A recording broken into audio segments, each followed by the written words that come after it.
Good evening, ladies and gentlemen. To today's call, I'm Sankalp, representing PMSAIF World in this call, and I take care of business development at PMSAIF World.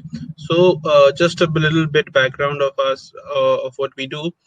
We are one of India's leading, platform for informed investing.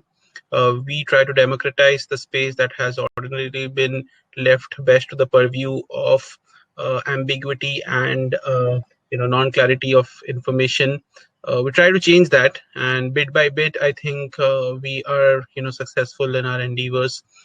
This is many people who have been following our calls will be testament to that. Without further ado, I will introduce today's speaker, Mr. Rakesh Tarve. And Mr. Rakesh Tarve is the fund manager at Motilal Oswal. He has a long history, 18 to 20 years long history of being in research and fund management capabilities. He's going to speak about his views on the market, about his latest portfolio, which is called the Focused Multi-Cap Portfolio. And Rakesh ji, before I hand over the floor to you, I just ran a small poll. I will invest in mid caps now. So 85% of our audience says they will, and a small 14% say no. I'm hoping give us perspective, and we can convert some of those 14% to the yes side. Over to you, Rakesh ji. Hi, good evening, everybody. I'll straight away start with the presentation, which is there on this portfolio.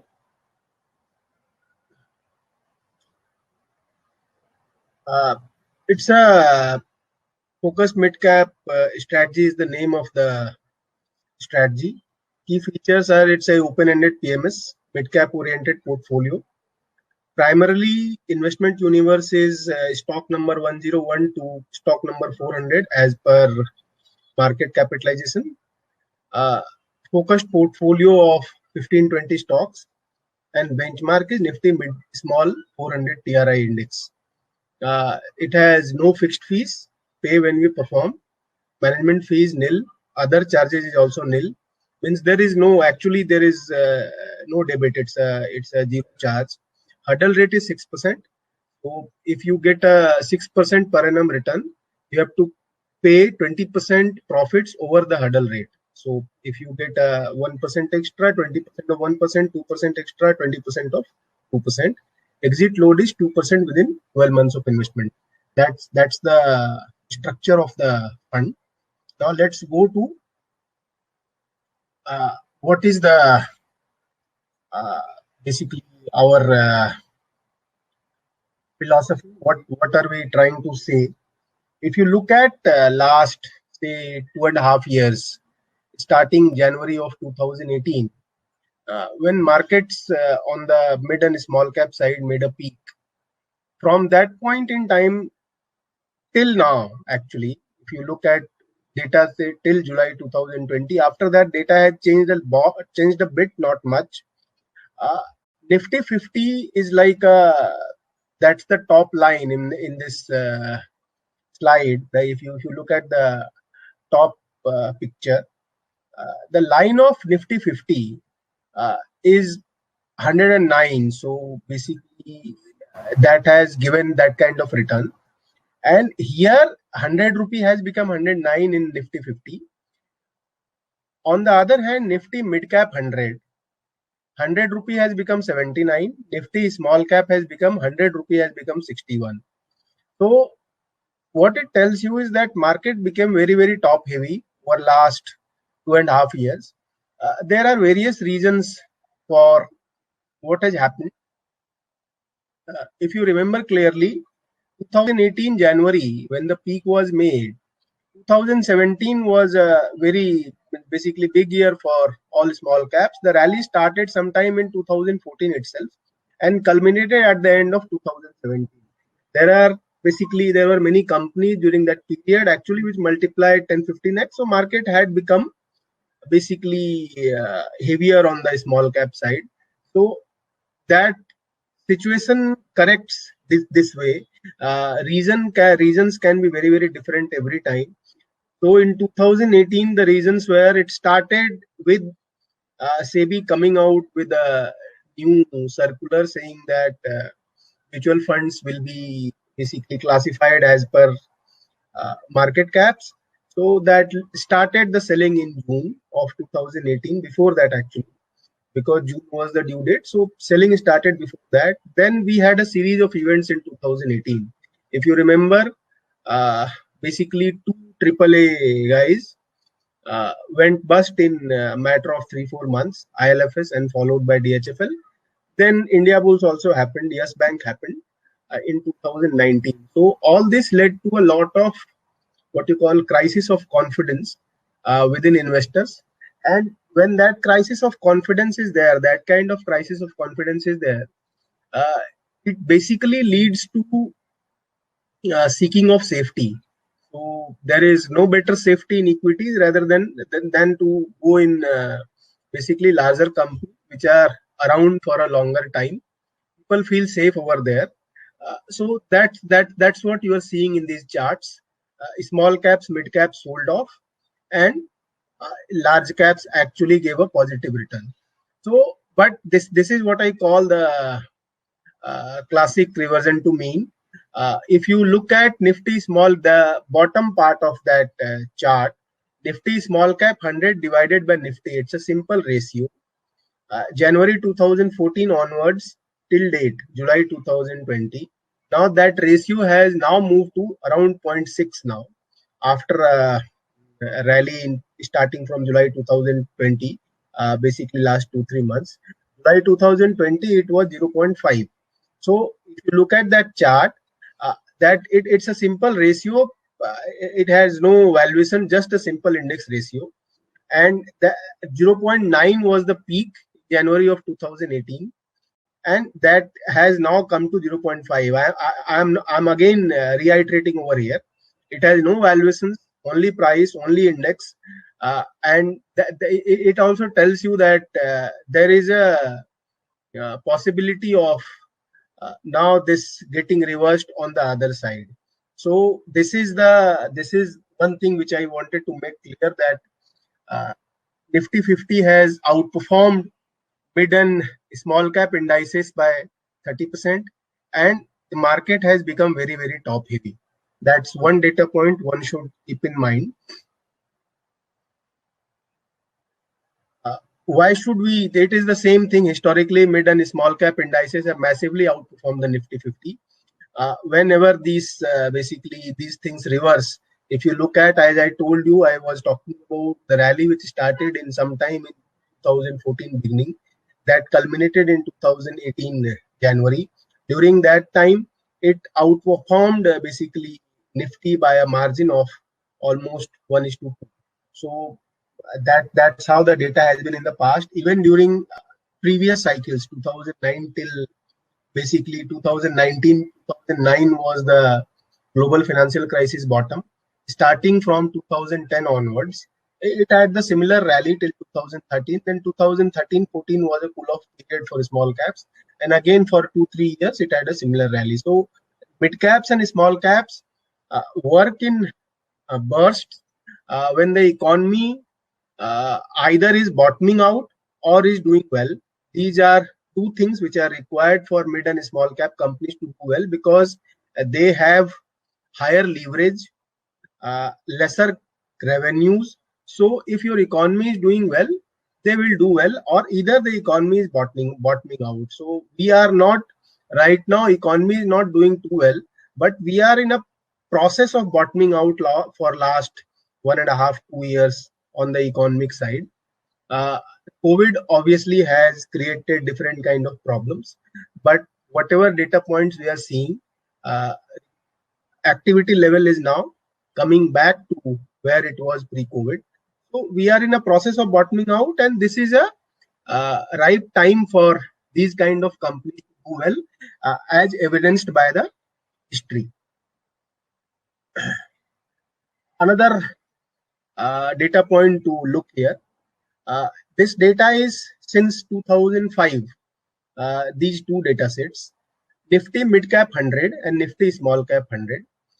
If you look at calendar year 18, 19, and calendar year 20 now, CYTD, This will be probably third year in a running, first time in last 15 years that we are going to have three consecutive negative years for these two indices. Uh, Still some time is left for year to go away, but still now it is negative. So the point I'm trying to tell you is that last 3 years have been negative. It has never happened in the past. 3 years in a row, 2 years in a row also has never happened in the past. And last 15 years data. Uh, One thing I would like to point out over here, whenever there is that kind of fall in mid and small cap indices, it happened in 2008, 2011, 2013. There is a huge recovery which happens the next year. So 59% negative became 99% positive. So somebody suppose started investing. Basically, he walked into 2008, invested. So suppose he had put 100 rupee at the end of 2007. It took a drawdown of 60%. So that 100 became 40. And 40 again became, like, in 2 years' time, it recovered. 40 became 80, then 80 became uh, once more, basically 1.2. So around 100 rupees back. So if you are caught in a wrong cycle in mid caps, it can happen that capital can come back after a lag of 1 2 years. But if you are prudent enough to put money when it's in a down cycle, like at the end of 2008 or 2011, when indices did actually very badly, and if you at that time try to find out companies or generally even put in the index, your probability of making money is higher. Here also what we are seeing is last 3 years, it's 2018 calendar year was pretty bad, 29% negative on small cap, 15% negative on mid cap. But after that, it has been more flattish kind of years. So it's a after a large fall, there is a consolidation for 1 2 years, and 3 years have passed in 2018 calendar year when it goes away. 3 years would have passed since the peak. It has never happened in the past. So probability of a bounce back going forward in 2021 in these two indices is quite high.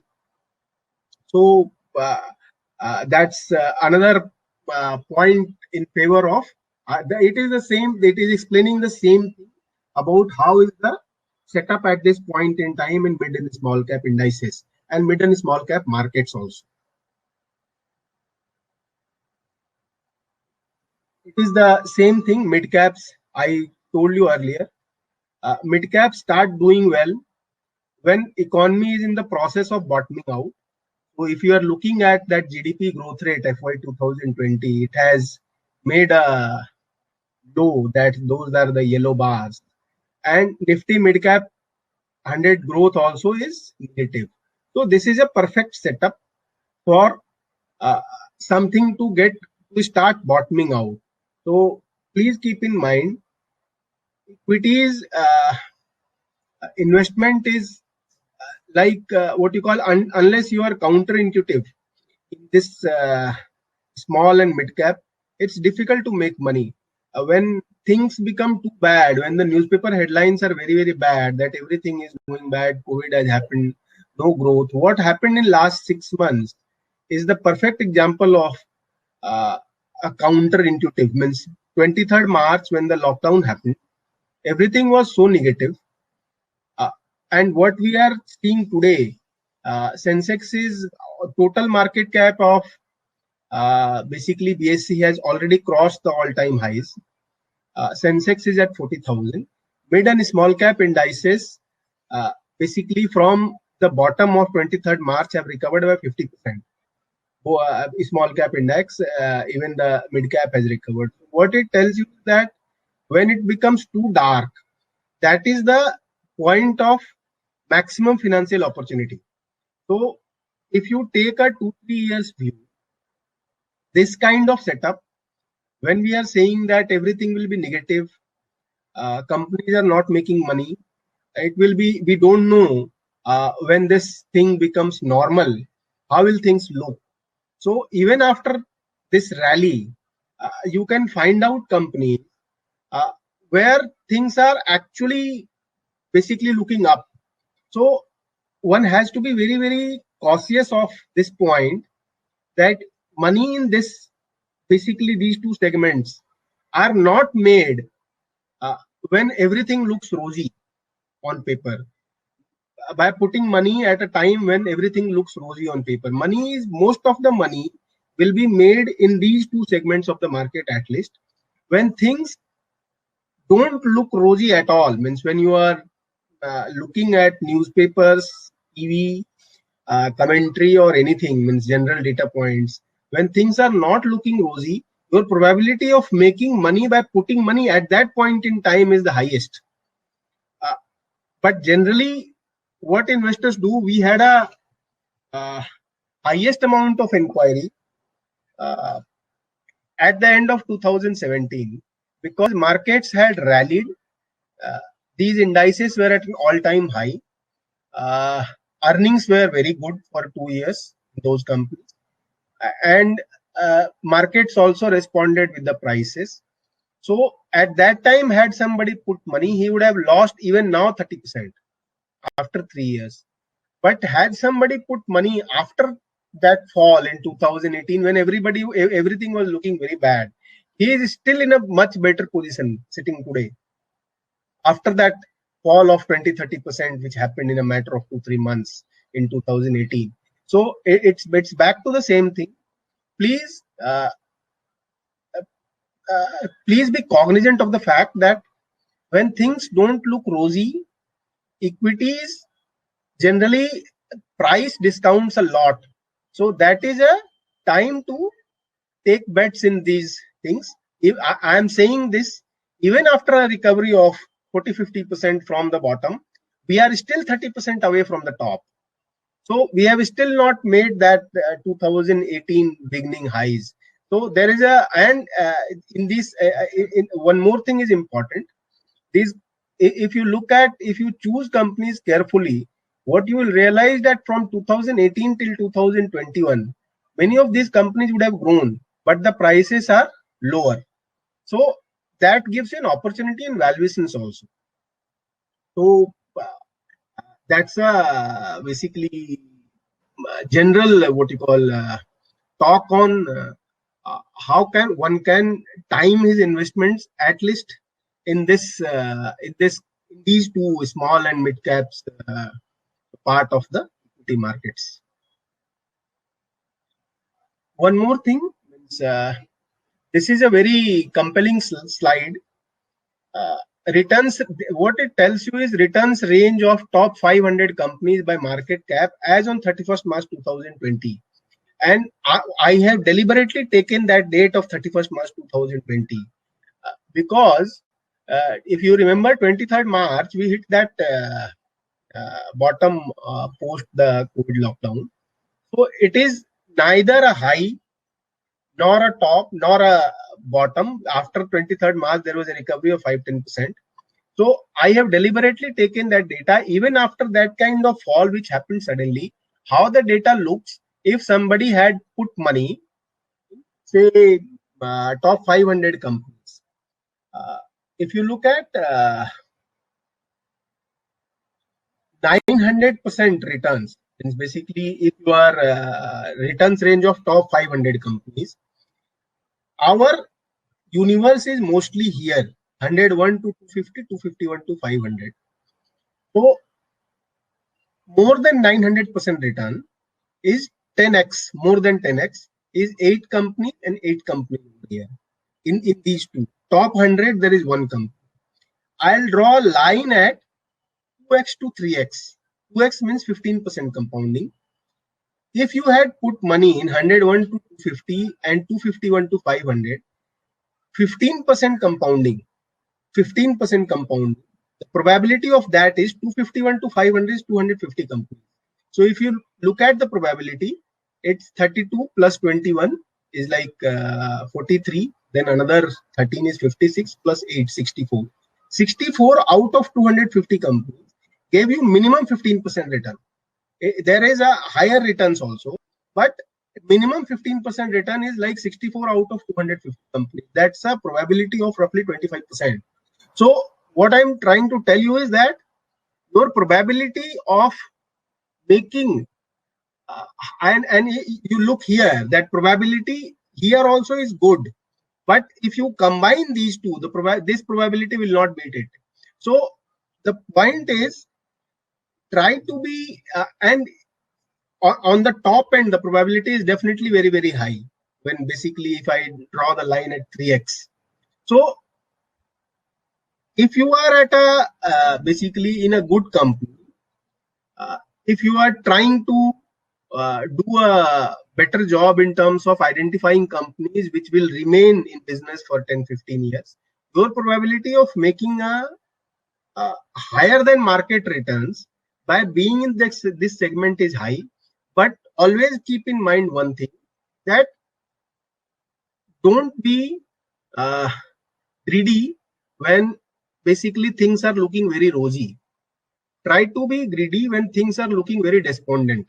Right now, I'll not say that things are as despondent as it was in April, but we are still 30% off from the highs, and economy is in a process of bottoming out. So you have still a lot of time left.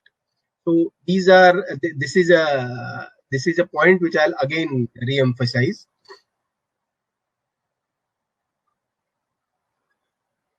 Our portfolio, I have spoken a lot about reversion to mean.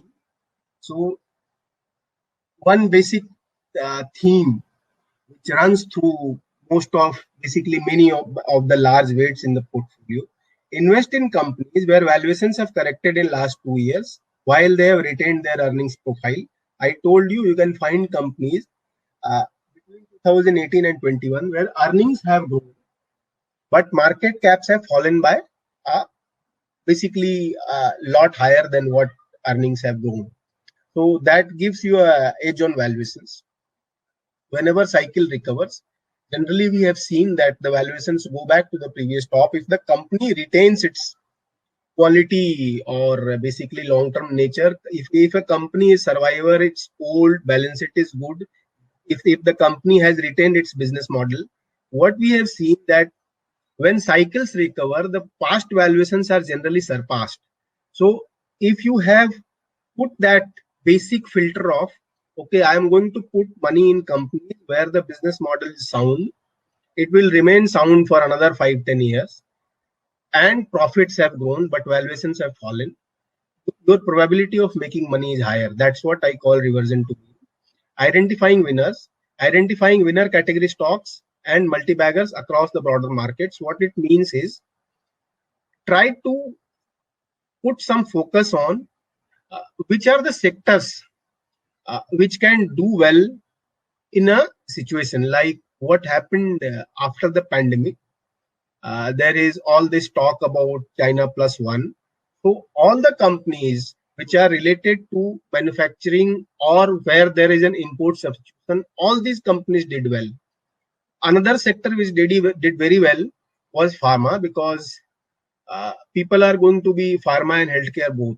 Means when I talk about pharma and healthcare, pharma is basically drug makers, and healthcares are hospitals, your all the diagnostic guys, because people will put more effort, will be more health conscious, and those companies will keep doing well. So that's what I say, that this identify some of the themes, sectors that can give you an extra alpha over the markets. This is last 6 months example. I can like right now, if somebody talks about banks are very unpopular, but valuations have taken a toll. Things are looking very despondent. But we know that economy cannot work without banks. So going forward, if you are being unpopular at this point in time, if you identify companies which have been around for a long time and wait patiently for 1 year, you can make a lot of money. So there are two things: combining what is the a reversion to mean with what I said earlier, and identifying some sectors which can do well given in a particular situation. So build a portfolio around that. Keep some large companies as stabilizers in the portfolio and keep shuffling a little bit in the body of the portfolio as per the sectors and valuations. We are generally sector agnostic, but we don't want to put money. We are not comfortable putting money in commodities and global cyclicals. So these are two sectors we generally want to avoid. Apart from that, we are generally sector agnostic. By risk management perspective, we don't put more than 30-35% in a single sector and more than 10% in a single stock at the beginning of the investment. So suppose a 10% weight I started somewhere, and through market movement the stock moved up 12% weight. I am not saying I'm going to cut it compulsorily, but I'll not start with more than 10% weight. And in a single sector, it should not be more than 35%. There are two things I would like to highlight.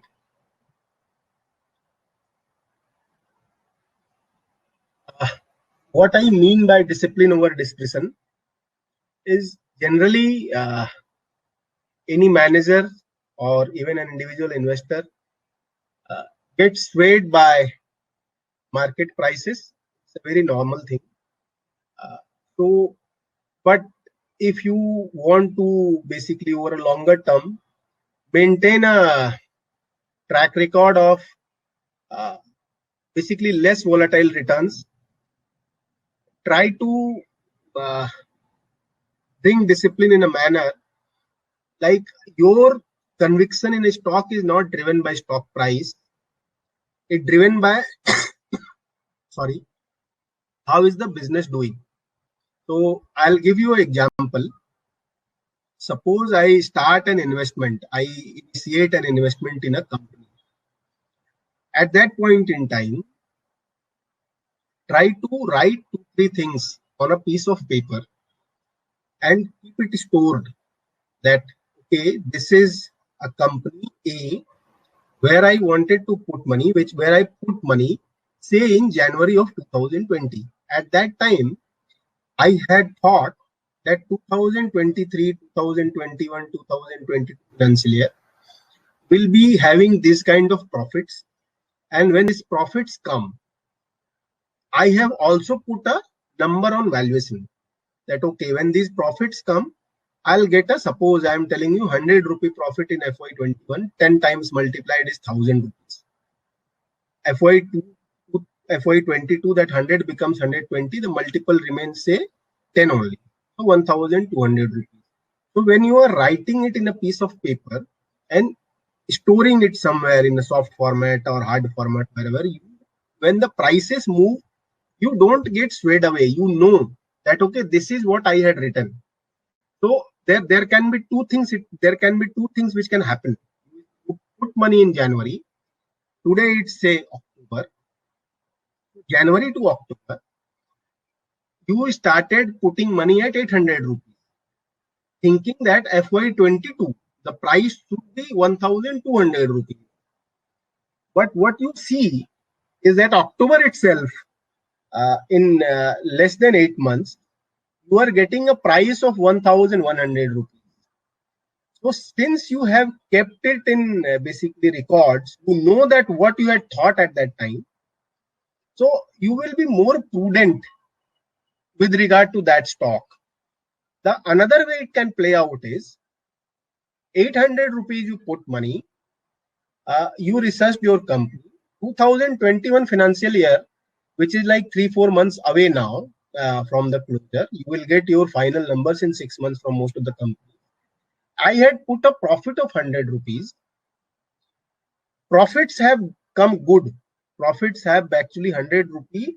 It's running ahead of my expectations. But the prices have not reacted.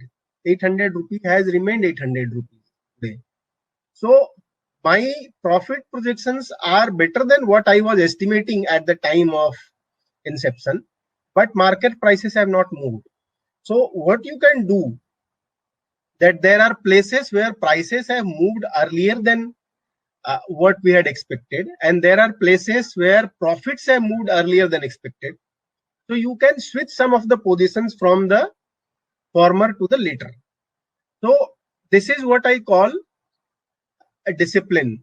That discipline emanates only from two things. Uh, keep a when you are making an investment, try to estimate both the things. What is the my profit estimates and what is my valuation estimates, year by year, period by period. So generally we keep a yearly number, not a quarterly number.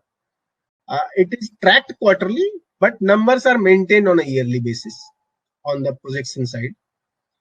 And as the time passes by, every month, because prices move daily, so every 2-3 months, you make an assessment of where is the price, what I had assumed. If you have these two things ready, it helps you in basically maintaining a proper portfolio balance. You are not swayed by prices. That's what I say. Maintain active targets of profits and prices on stocks with 1 to 3 years.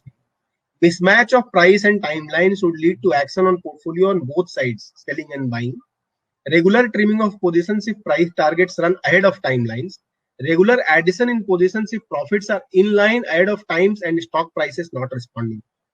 So I can give you examples of all these things when I go to the portfolio.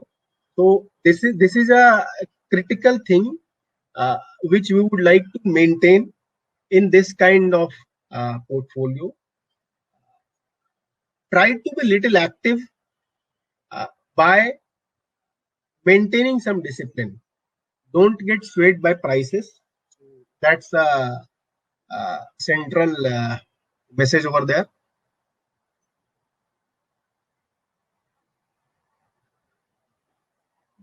Our portfolio construct made of small cap, mid cap, and large cap with a calibrated weight in large caps to be measured by weighted average market cap. When I said majority of the portfolio will be between stock number 101 to 400, what I meant was that that's the majority, 70-75% weight will be there.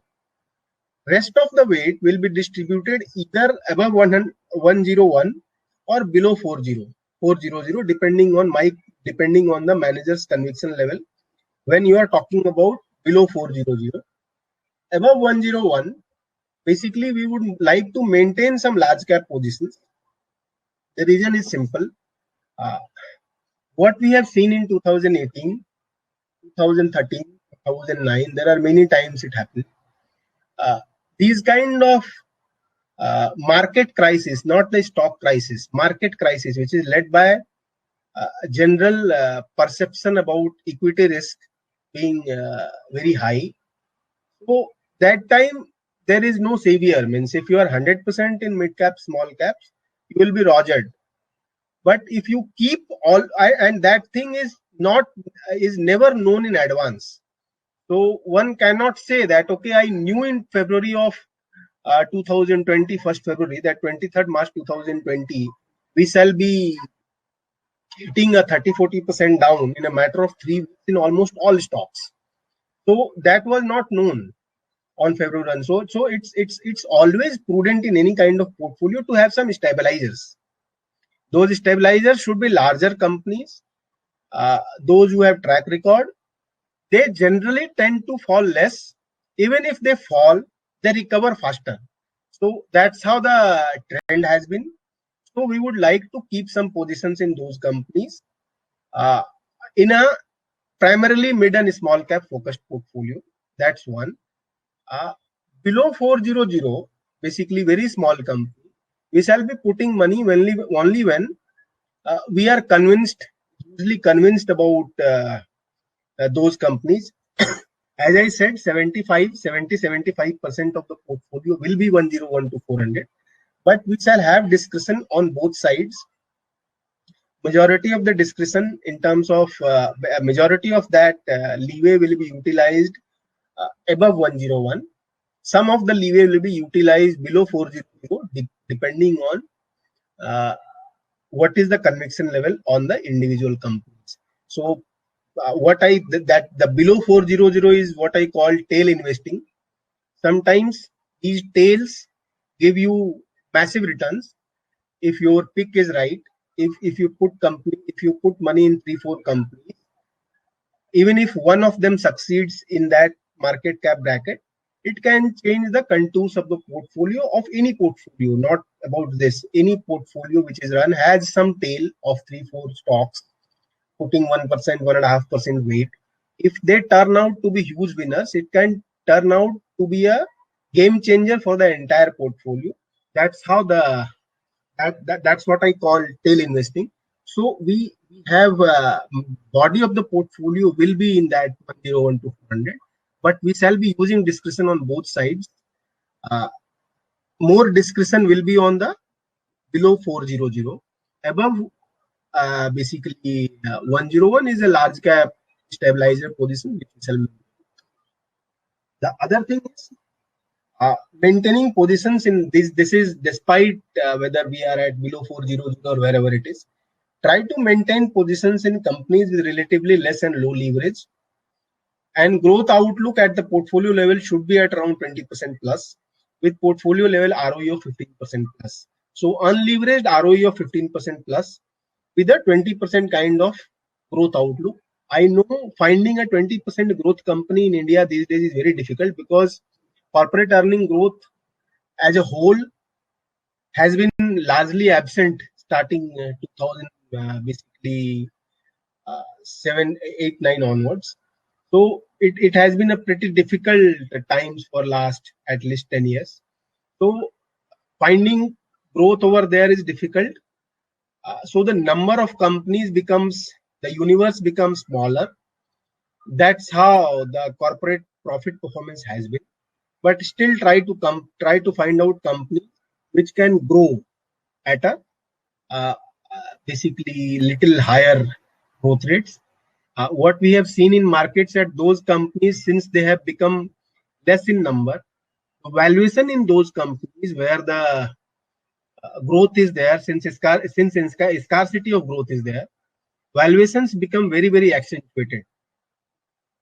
These are two observations which is there in last 7, 8 years. Since scarcity of growth is there, the valuations in companies where growth is there is very high. So try to be in companies where growth is there, where you can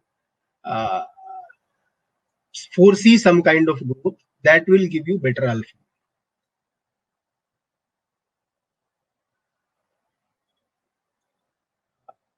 Portfolio right now, what is the portfolio we own? As I said, large caps is like 23% of the portfolio. Mid cap is like 40, and the small cap is 35%. So 75-80% of the 75% portfolio, and rest of the money will be in cash, or as I said, that tail. So 75% money is in that 101 to 400. 22% is in proper large caps. This I have given the holdings. Ajanta Pharma is the largest holding. Basically, end of September. Alkem, Amber, APL Apollo, Aztec Life Sciences. These are the companies which are arranged as per alphabetically, but these are the largest holdings. Sector allocation, I said, NBFC 20%, software 20%, non-lending financials, basically insurance, and ICICI Securities is 14.5%, pharma 12%. So that's a self-explanatory slide. This is how we have maintained sector and stock allocation.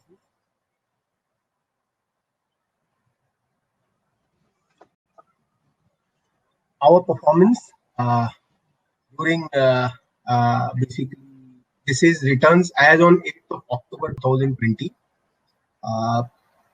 Benchmark in this portfolio is Nifty Mid Small Cap 400 TRI, is written here in the head.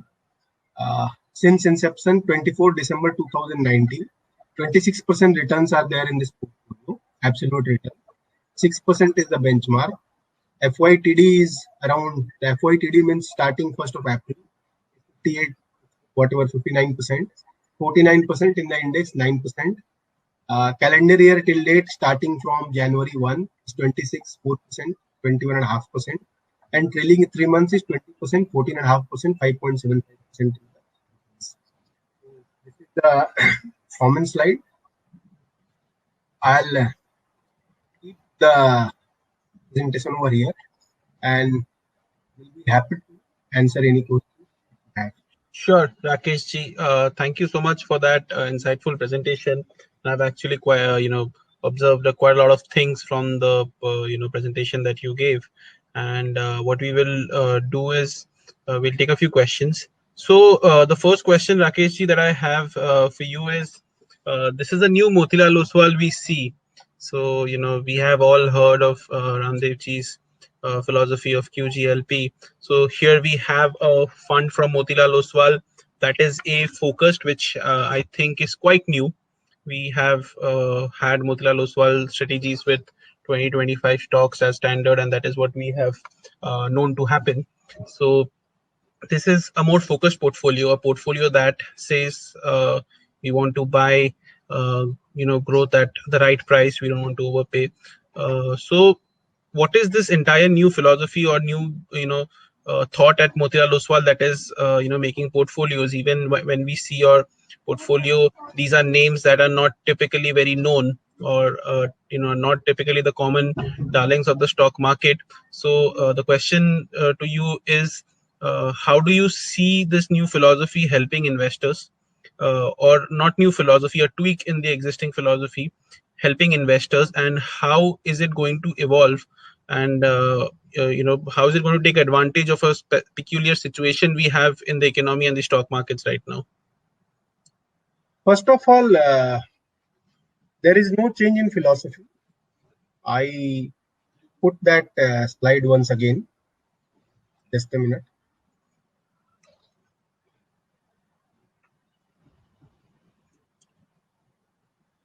We still maintain that QGLP. We would not compromise anywhere in these four things. Quality of the company, growth aspect, longevity, and the price.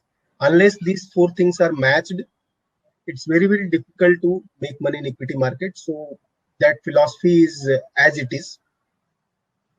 What you are calling tweak in the philosophy is not tweak. What I'm trying to tell you is that any active manager would like to basically calibrate his positions as per the interplay between market cap and profits.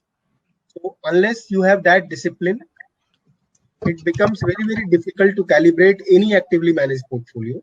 So that's not a tweak. That's how any portfolio management works. So we would like to maintain our positions. If you come to any of these companies which are there, all are well-known companies. Some of them are small, but they are good companies.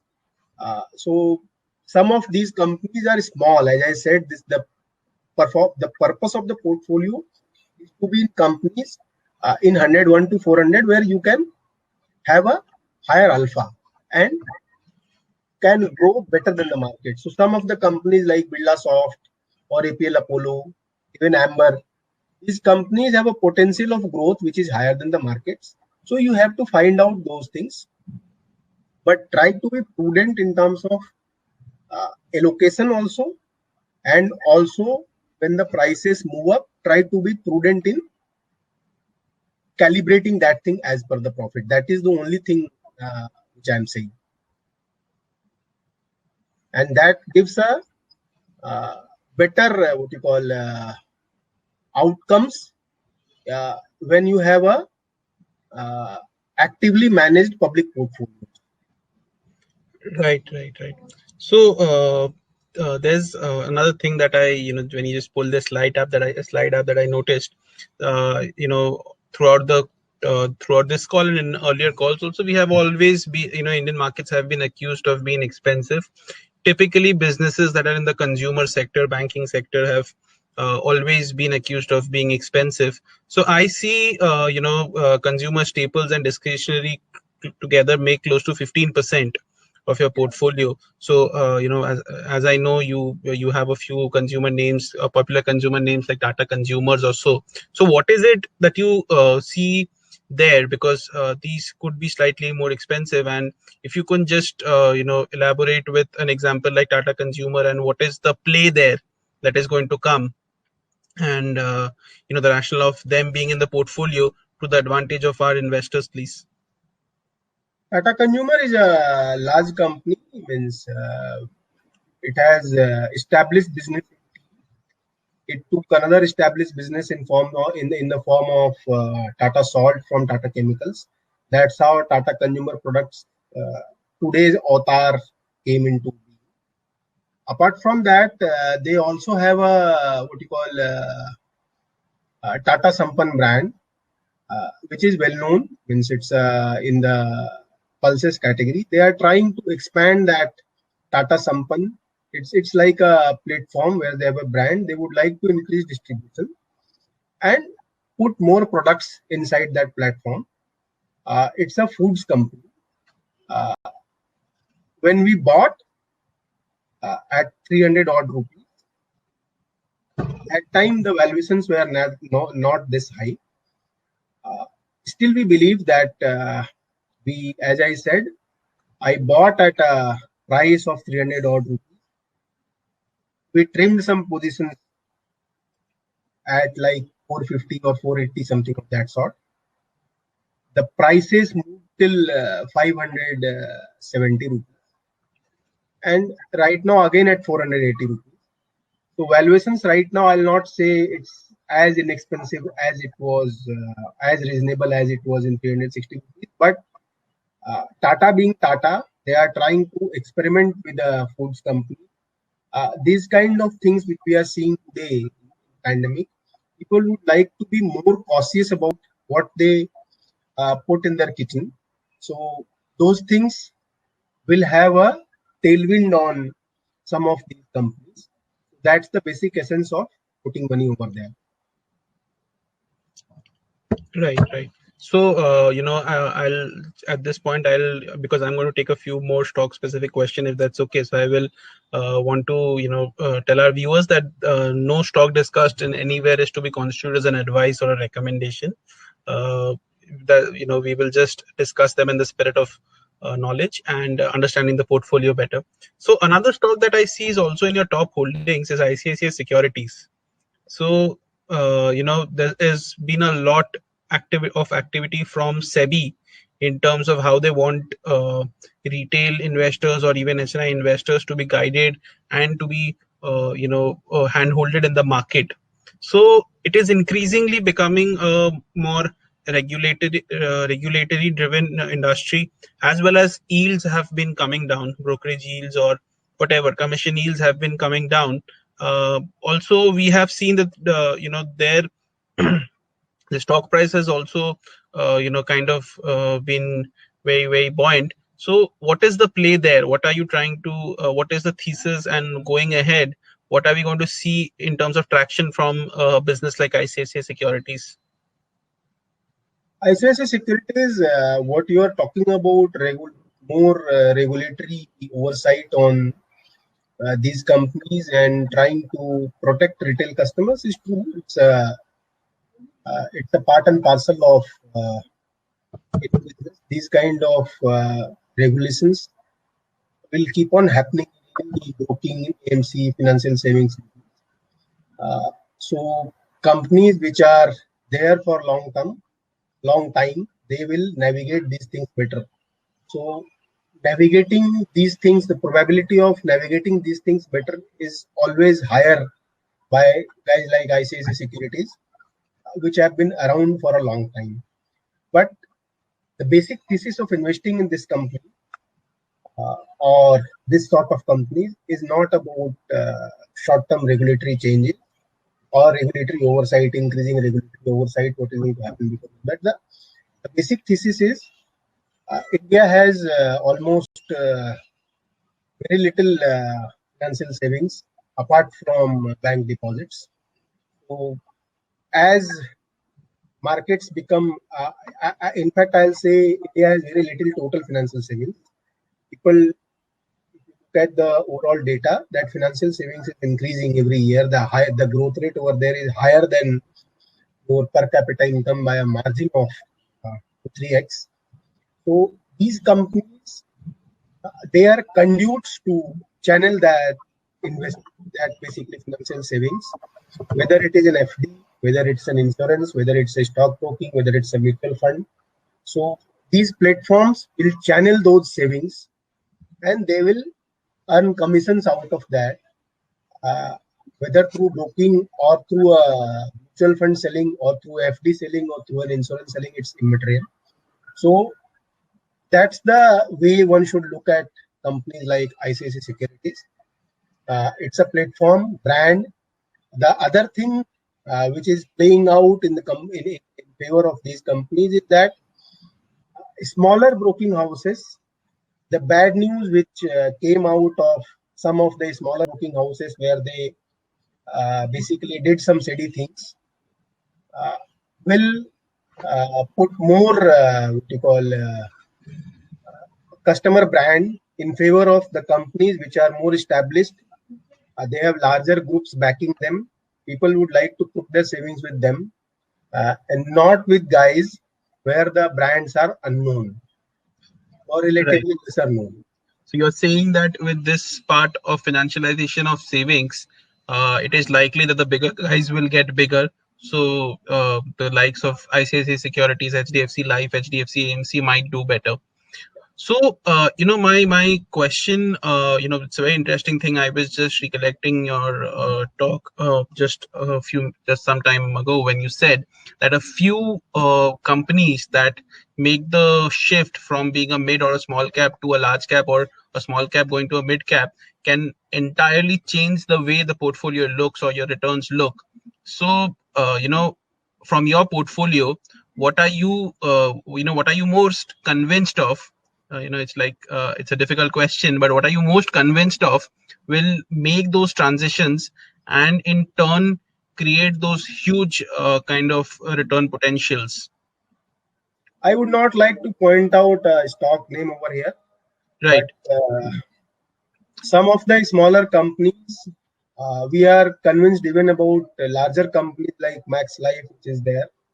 Hmm. So they will do quite a good job in terms of returns. Even smaller companies in sectors of IT or pharma will do well. Some of the NBFCs, large NBFCs, we are quite convinced about them also. So I would not like to reveal individual names where I am putting money, where we are Right. putting money for it to become my what you call where it can change the contour portfolio. I am quite convinced about uh, even larger weights and larger companies in that Right, right. portfolio. So, Rakeshji, what we'll do is we will just take your views on a sector you just lightly touched, NBFCs and BFSI, because everybody has just spoken of them in a very, very morose way. And if you can just give us a view on NBFC, the entire gamut, lenders, typically the microfinance and small finance banks, those who were just making a mark like Ujjivan or AU Small Finance. How do you look at the future for them, or in terms of their business? We are not having those NBFCs in the group. Nevertheless, uh, markets have basically 31st till August end, there was a moratorium. Uh, that the impact of NPAs, that moratorium will be December quarter. So market is little jittery about them. But if you look at collection data which is coming out of MFIs, they look good. So they are capitalized to that extent. So I don't think that it will be as bad as newspapers are talking about. But final data on these things will come post 31st December. So 31st of December. Whatever be the data, those NBFCs who have managed risk well in the past, they will navigate better. The NBFC we own in the portfolio is only Muthoot Finance. It is not a typical NBFC. It's a bill financing NBFC. It has almost zero risk of any NPAs. The stock has done well. NBFCs where we have put money, as I said, it's just Muthoot Finance. Right. So overall, you feel that it's not as bad as it is. So, we'll. I'll just. This is the last question that we'll take, and before we wrap up for the day. So, it's a very pertinent question, and I can. We have all felt this way as investors. So there's a valuation risk in large caps. Okay. Which you very well understand. People on the call also understand. However, there's a more business or macro or micro specific risks, to small and mid caps. And I'm not saying to the entire, I don't want to paint the entire canvas in one color, but typically these guys, the smaller companies could be prone to more business or business environment kind of risk. So how do you look at that bit when you construct the portfolio? I understand that you also balance the portfolio with some kind of large caps. So, however, how do you tackle that specific risk, if I may call it risk? What you are talking about is market risk, which happened which played out in March. So that kind of market risk in a fully invested portfolio, no one can plan it in advance. Very, very difficult to plan that in advance. What you can do, the only way it can get mitigated to an extent is trying to be in companies where they will survive after the storm. So where the bounce backs will be faster than other companies. Basic construct to do that is to be in companies which have been around for long, balance sheets are good, debt free, they do clean business, leverage is low, promoters are committed. So these are time tested principles for a company to be a good investment. So whether you are putting money in a large cap or a small cap or a mid cap is a different thing. Irrespective of that, try to adhere to those principles. So if those principles are adhered to, when these kind of storms come, like it happened in March, or like it happened in 2013 September, October, like it happened in 2009, your probability of surviving that storm will be high. That is the only thing I can say on that. Valuations wise, yeah, obviously valuations keep shifting from large cap to mid cap to small cap. These things keep happening. There is on that aspect, one has to be cautious in a normal running scenario, that when valuations move to haywire, try to trim your positions or add your positions depending on where the valuations are. So that's how you would like to do things in. Right. So we understand. So what the portfolio is trying to do more is then focus on quality rather than on beta.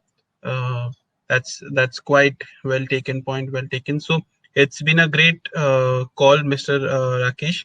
So I'm sure our investors would have picked some insights that you shared. Typically, with investing in this space, which has always had some, investors have looked at with some kind of suspicion, for lack of better word. But I'm sure that this is where most investors also create wealth. So investing in mid and small cap has to be equally important, when you have an equity portfolio. And with that thought, we will conclude here. Thank you, Mr. Rakesh, for being on the call. Thank you to the audience for being kind enough to take out time on a Friday evening. Thank you. Hope to see you all soon. Thank you, Rakesh ji.